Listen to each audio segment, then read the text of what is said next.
Hey everyone, Dan Houghton here, co-founder and CEO with Buildertrend. I am so excited about today's Building Code Takeover. I'm going to be with you for the next couple podcasts. Today I've got Frank Blake, General Manager of the Home Depot Pro. Has an amazing background, one that's a lot deeper and stronger than mine. Is a vet, was a captain in the U.S. Army, won a Bronze Star Medal, which is, from my point of view, one of the coolest things possible. So I want to dig into a little bit of that. And I'm sure, like any military officer, anybody that's served in our military, there is a sense of always so humble talking about themselves. But I do want to dig into that and talk a little bit about your experience in the U.S. Army, if possible. So I am just pumped about today's call. We've had a great relationship with Home Depot. We've known the folks at Home Depot for years, from all different parts of the organization. And excited to have Frank here. So Frank, tell us a little bit about yourself. Thanks, Dan. Super excited to be back on the show. I know I was a little nervous about my last appearance on the Building Code podcast because I referenced the carpool karaoke, and I thought either that was going to get me not invited back or picked up on the side of the road to sing some songs. So the fact that I'm back, I think, is a good sign. And so I feel good about that. And look, I think I just begin by telling you, Dan, as the leader and all of your customers and listeners out there, I think a good place to start is I'm a huge fan. And I think, just to be clear, I'm a huge fan of your software. So clearly you guys have built an amazing tool in Buildertrend. I am notoriously tech averse. I'm allergic to all kinds of technology. I'm a paper and pencil kind of old school guy, but if I can use Buildertrend, if I can benefit from the software, and if it makes sense to me, I think that's a huge sign. So just saying, I'm a huge fan of the software that you guys are putting out in the marketplace for your customers and for our customers. Anytime I've interacted with anybody from Buildertrend, I've just been super impressed. And so you guys have awesome people, awesome culture, and an awesome organization. So I'm a really big fan, not just of the software, but of your organization. And then lastly, and maybe most importantly, I'm a huge fan of this show. So I love the show, long-time listener. Believe it or not, I think I calculated the other day, I've listened to over 100 episodes of the show. Awesome. Appreciate it. So you're a super fan of the podcast. We love that. So I feel like we need to get you on our PR team. I like the way you're talking. So, it's what I'm excited about today, Frank, honestly, is you've got an amazing background. I work and I have the opportunity to lead a company that's got roughly 850 employees. You work at one of the biggest companies in the United States, if not the world. And, we're going to talk a little about leadership. And I've always, from my background, I've always had a hard time being kind of standing on a soapbox and talking about leadership because it doesn't come natural. I think I'm a natural leader, but it doesn't come natural to me to talk about why it comes natural to me. But I would love to hear a little bit about, like I said, your background, how you think about leadership in an organization of your size. And then you're working with, all these contractors all over the country and throughout the world. Talk a little bit about how you see leadership within that industry. And one of the things I want to get out of today, if possible, is we work for these big organizations, but how do you become a great leader of a company that's got maybe 3, 5, 10, 15, 35 employees? And how do you stand tall and lead your company through really hard times and challenging times, but also really celebrate the good times as well? Yeah, well, look, thanks, Dan. And, I think just a little bit of background. I begin by saying I am super excited for the Building Better Summit that's coming up, and to be asked to participate. I was just incredibly flattered. And just to tell you the story behind it, I got the email saying, hey, would you like to participate in the Building Better Summit? And I thought you just meant like being in the audience. And I was really excited. I'm like, man, this is great. I get to be in the audience for the summit. And this was like a dream come true to be invited to speak. And so, but then I started thinking, I said, okay, well, so what am I going to talk about? I mean, what can I do that would add value to your contracting and building customers out there? And so I started making the list, and I said, well, I could talk about how much I love Buildertrend. I mean, I've already said it a little bit today, and hopefully you can hear it in my voice the passion that I have for your organization. So could have talked about that. Could have talked about how much I love Nebraska. So I have a soft spot in my heart for Nebraska. If you didn't know, I was fortunate enough to be a part of the team that helped open the Home Depot store in Scottsbluff, Nebraska back in 2007. So had a really nice time opening up a store there in Scottsbluff, Nebraska. So could have talked about that, but I don't know, maybe. And then I thought about Pro Extra, and I thought, look, there's so many things that are cool about the Home Depot's loyalty platform for pros, Pro Extra. Maybe I could take some time talking about that. But then I took a step back and I said, look, if I really have the opportunity to be on a stage to talk about any subject that is important to me and maybe beneficial to your customers, well, then I'm going to talk about leadership. And I know that, that's maybe not something that everybody would have thought of, or maybe not something that was top of mind given all the other things that are happening in our industry. But the truth is, Dan, I've been a student of leadership my whole life. So I went to a military high school in Albany, New York, the Albany Academy. If you're out there listening, go cadets. So went to a military high school growing up. Went to college at Clemson University in South Carolina, and was on a ROTC scholarship. So did a lot of leadership training and thoughts around leadership. Then joined the Army, and between all of those experiences and then at Home Depot, I'll tell you, I have read every book there is on leadership. I've taken lots of classes on it, and it's something that I just feel like is incredibly important for all business leaders, of which all of your customers are. And so, given the opportunity to talk about any subject, Dan, I wanted to take a minute and talk about leadership. And I promise you, if you're out there listening, for the Building Better Summit, I will bring my A game, and you are going to get the best of what I can offer to help think through some transformative leadership thoughts. And I will do my best not to duplicate any of them here on your show, but I have seen firsthand the difference that a leader can make in an organization, and happy to get into that if we want. But I'm a believer in the power of leadership, and I'm a believer in the power that it can bring to any organization. And so I think that for your customers out there, most of whom are leaders of their own businesses and have their own amazing entrepreneurial startup stories, there are a lot of things that we need to talk about, but leadership for me is at the top of the list. So love it. I'm excited. So this the first question I have is, I remember being 14 and I was not a very good student. And if my parents could have sent me to military school, they probably would have, but they didn't. Were you pushed into it, or was that your idea when you were 12, 13 years old? It's a great question. I'm not going to pretend that I was a great student or without the rough edges of my own personality, but this was not a disciplinary thing for me. So I wasn't sent to the military school because of some behavioral issues. At least that's what I was told. I mean, I might have to go back and actually ask some harder questions, but no, I mean, it was a leadership laboratory for young men. And we learned great lessons on how to be good followers first, and how to take direction and follow strong leaders. And then, throughout the years, then at the end, you find yourself in a leadership position. And I thought it was a really great way to kind of flex some leadership muscles that have served me really well throughout my career. And so excited for my big reunion this fall back at school for the first time. But yeah, I mean, leadership is important, and in my opinion, I don't think it's something that we talk enough about as a world. Yep. Do you remember the first time you really thought of yourself as a leader, whether you were a teenager or once you graduate from high school, but once you actually, either someone said it to you, off the cuff, or an instructor or a teacher, or you just felt it internally with your peers? Yeah, it's a great question. And I mean, I might turn it around on you and ask you the same thing here in a minute, but I'll tell you, one thing that I believe in is that you can learn something powerful from every leader that you have. And sometimes you learn about how you want to run an organization, like, wow, that person's doing a really great job. I would really love to incorporate some of those thoughts when I'm in charge.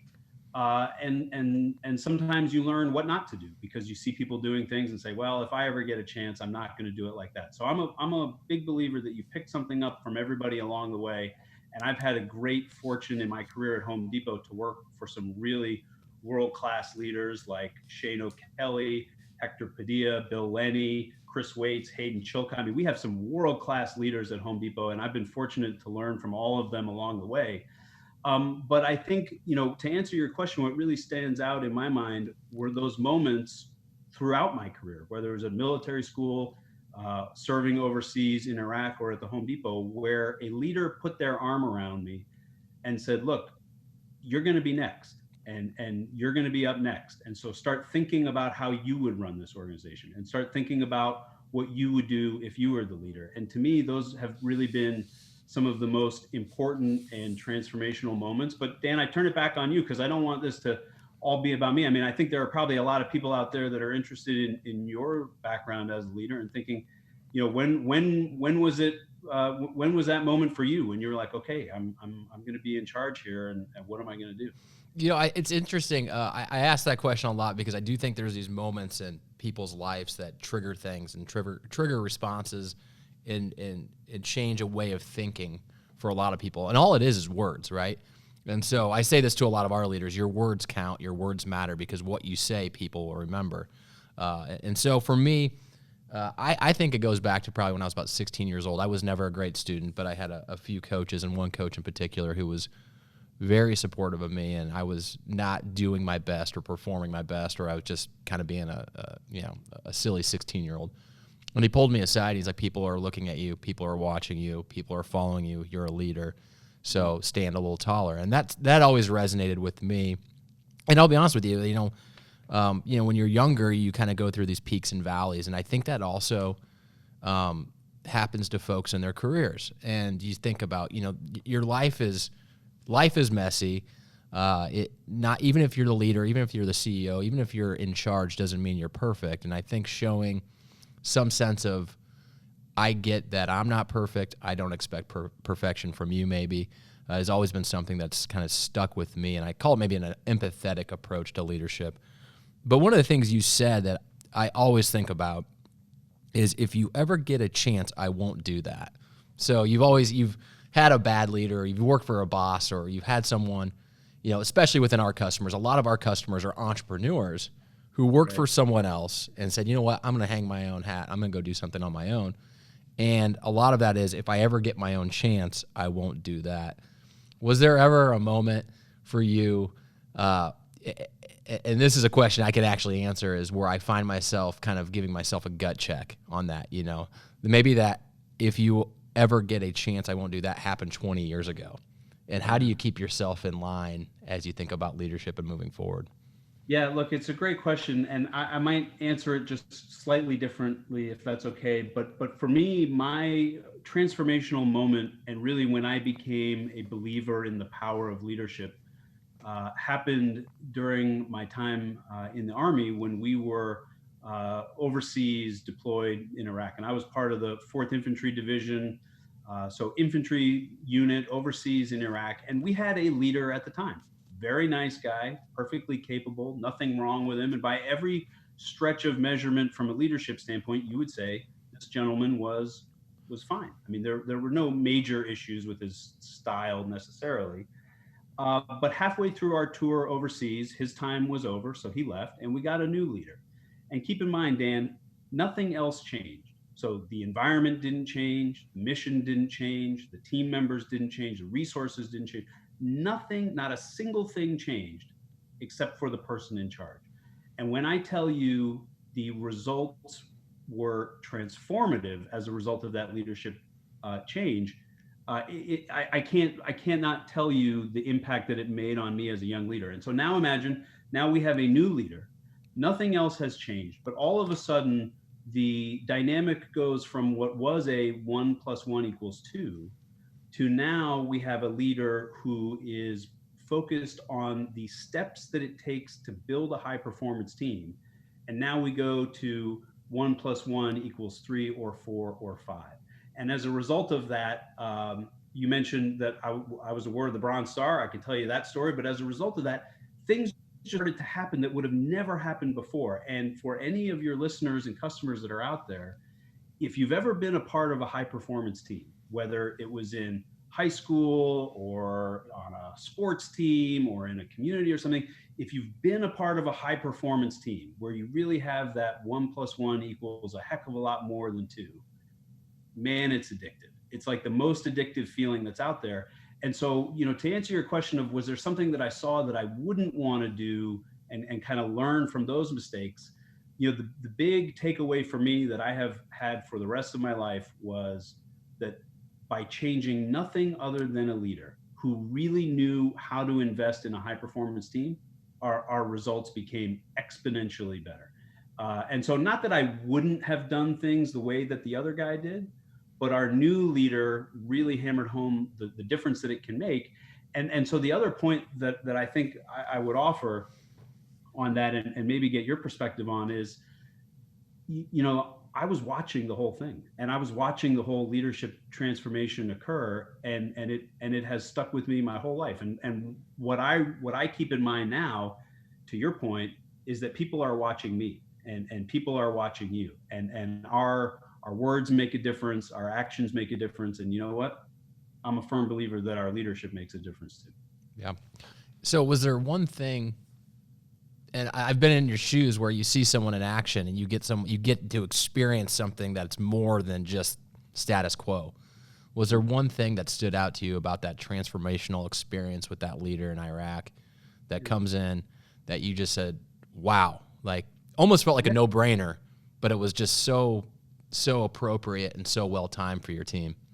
Yeah, absolutely. And I'm going to kind of shamelessly plug episode number 1 of this podcast, where you guys told the origin story for Buildertrend. But one of the quotes that you said, Dan, was that as a leader and an organization, that we had to, and you had to, quote, get out of your own way. And I think a lot of great leadership is that humility or that empathy or that understanding to be able to get out of your own way and allow the organization to achieve what it can and really unlock the potential of the discretionary effort. So how do we unleash the discretionary effort of the team? And the one thing that really stood out to me watching a leadership transition, and this is for all your listeners out there now, is as a leader, one takeaway is they don't care, your team doesn't care how much you know. And sometimes people are so wrapped up, they're in their own way around showing how smart they are and showing how good they are at the trade and showing how they know so many facts and knowledge around the industry. But your team doesn't care how much you know until they know how much you care. And if you can show that empathy, if you can show the caring for your team, if you can show the love and passion for them as individuals and for the team performance, your team doesn't care how much you know until they know how much you care. And I think that's one thing that has always stood out for me. Yeah, I love those comments. And one of the things I've experienced being in this industry for 15 years and talking to our customers, we've got roughly 25,000 customers globally now, which is just bizarre and crazy and humbling. But, we have Buildertrend University, and people will always come. It's like, we love your culture, but your tech, or you're Fortune 100 or you're Fortune 500 if you're Home Depot. You can invest in culture. You can invest in the things that you're talking about. How do I do it as a company that's doing $1 million a year in revenue, and I'm just kind of chasing my tail constantly? How do I step outside and start working on the business versus working in the business and becoming a better leader?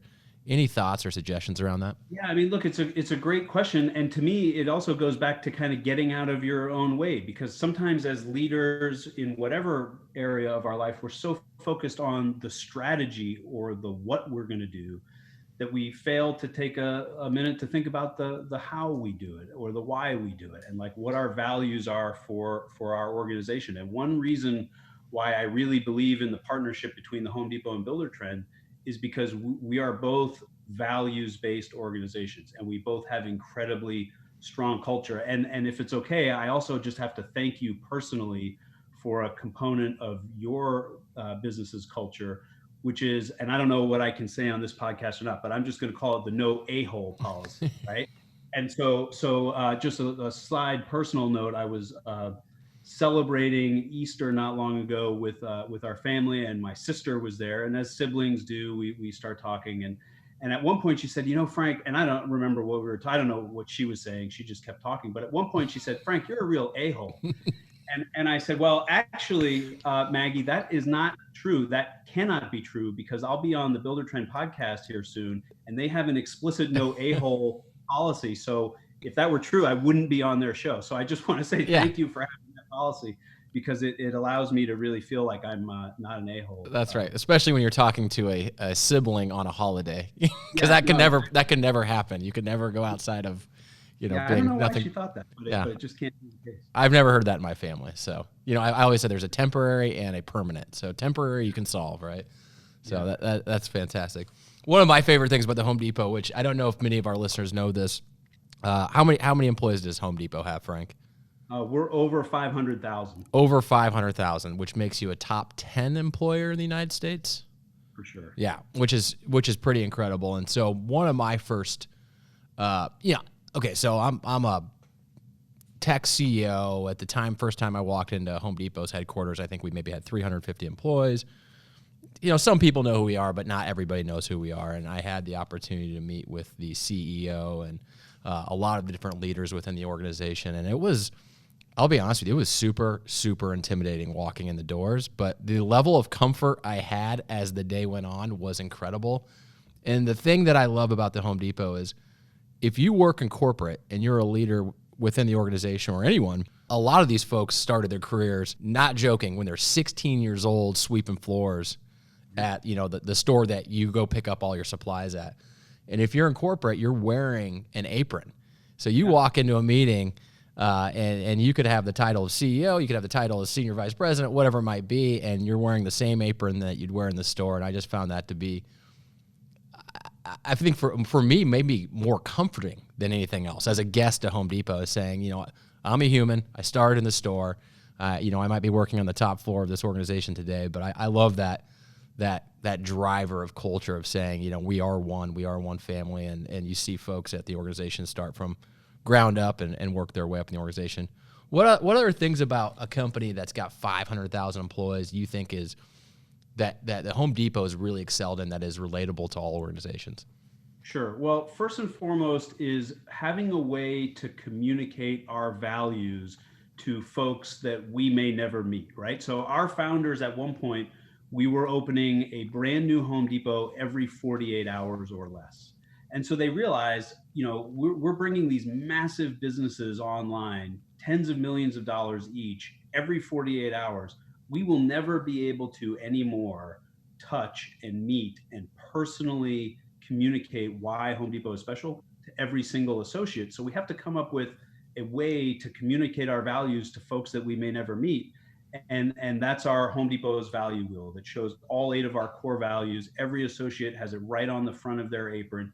It's in every conference room in the store support center in Atlanta, and it's in every store across the country.